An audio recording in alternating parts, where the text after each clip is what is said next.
Hey, this is Jim at freechartvideos.com. It is about 4:30 on Monday afternoon, December 6, 2010, and we're going to take a look at the S&P 500.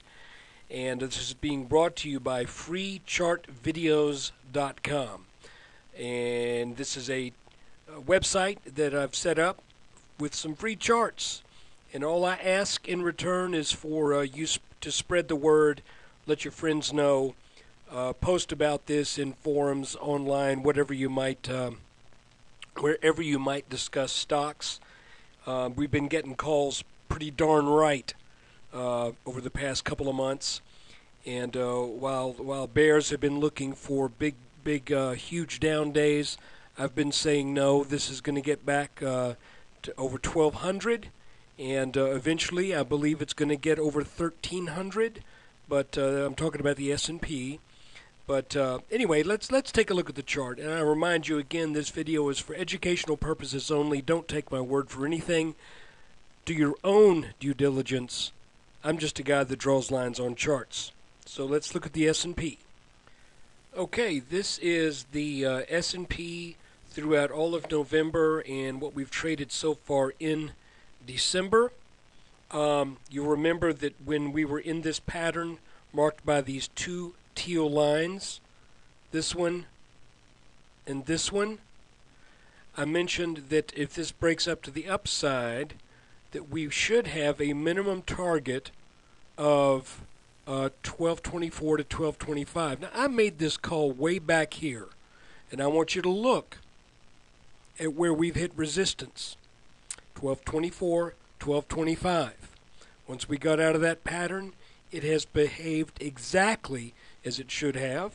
You'll also know that I mentioned that there is a strong likelihood of a back test of this rising support line from the channel that had been working for a number of weeks. I believe it had been working for about 9 weeks. And so what happened? Here we go. Let me go back to that other chart. I think it's a 30-minute. Yeah, there we go. So there's that line. And what are we doing? We're knocking up against it. And the question is, are we knocking hard enough against this line for it to give way and for the S&P to climb back into that channel?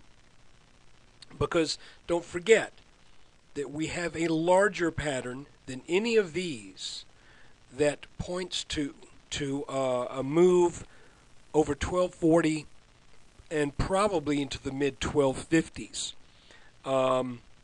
If we get that move, then it's I don't want to. What's a good way to put this? I don't know whether that move is going to happen if we pierce back up into this channel, or if we just follow this bottom line up until we get there over the next couple of weeks, or whether it's going to come down, consolidate again, and then head on up again. There's no way I can tell you that, and there's no way anyone can tell you that. There are a lot of people can guess, and one person will be lucky and get it right. But the chart is not saying explicitly at this point that any of those things is going to happen. I will tell you this, however. If we look at a 3-minute chart, and let's bring all of this back into range, what I see kind of happening right now, we had this late day sell-off today. What I see possibly setting up is a rising wedge. And this could bring about some weakness if that wedge breaks down. The wedge itself has an apex that would take us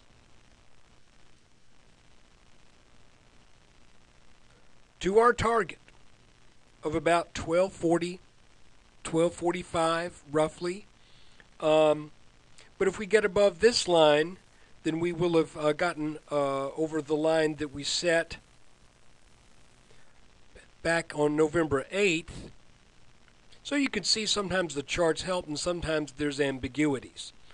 I knew we would hit resistance here. I just don't know if that resistance is going to give way and we break out for some new highs for the year, or whether we're going to be looking at it maybe forming even a larger consolidation pattern that may extend for a while.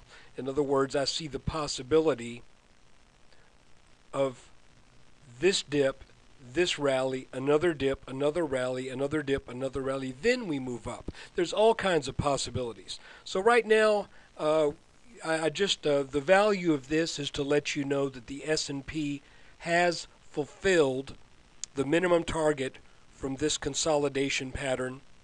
It has backtested this line. These were both things that we were looking to see happen well before we got over this line. And so anyway, I wish I could give you a little bit more solid news. I am still in my long positions, but with a trigger finger. And let me show you what I'm looking at in the Russell. And here's the Russell 2000. We're looking at about almost exactly a year's worth of data. You can see that there was a bottoming pattern here after the flash crash.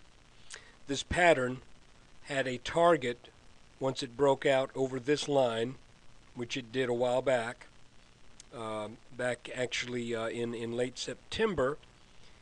And since this looks to me like a kind of a double bottom, I'm measuring in the middle of it, and I'm measuring at the lower part, the line that pretty much is defined by these two areas of selling up to the neckline. And you can see that the Russell has exceeded its minimum expectation out of this pattern and appears to be heading back up. This is a technically significant line right here. If you haven't seen my video that I did late last week on the Russell 2000, I encourage you to do that, because I believe this index is going to be very strong. There's going to be pullbacks, but this line right here is technically significant, and we are now over that. You can see it bumped up against it, but we are now over it. So I think the markets may be mixed this week. I'm not expecting any great big moves, and it's kind of what I would consider looking for more kind of sideways, uppish, downish, just kind of sorting it out. Now, again, remember that rising wedge, potential rising wedge in the S&P. You want to watch that, because if it breaks down to the bottom side out of that, sometimes those moves can be pretty swift and furious. So let's look at that once more. I have highlighted that pattern in red. So you'll want to watch out for this. I wish there was some way I could tell you for sure that we were going up or down at this point. The markets look pretty strong. They don't look like they want to fall. But then again, we're bumping our head on resistance. So if we can take out resistance, then maybe we head on up to the mid-1200s. But I'm looking for this pattern, these red lines, as being something of the defining.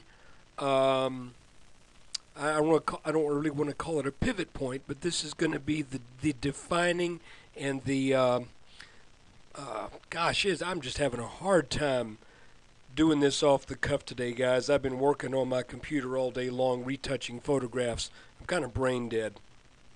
But anyway, what I'm saying is this is going to be the tendency, whichever way it breaks up or down. Be prepared for that. Wish I could be more resolute. But anyway, thanks for listening. And when you get a chance, come on over to the website. We've got a forum where you can discuss things, ask questions, do whatever you want to do. And I hope you come over there and sign up for that. You do have to sign up in order to start a topic. I believe anyone can reply, but starting a topic, you'll need to sign up. And so come over to freechartvideos.com and do that, and check the site out every day. Thanks.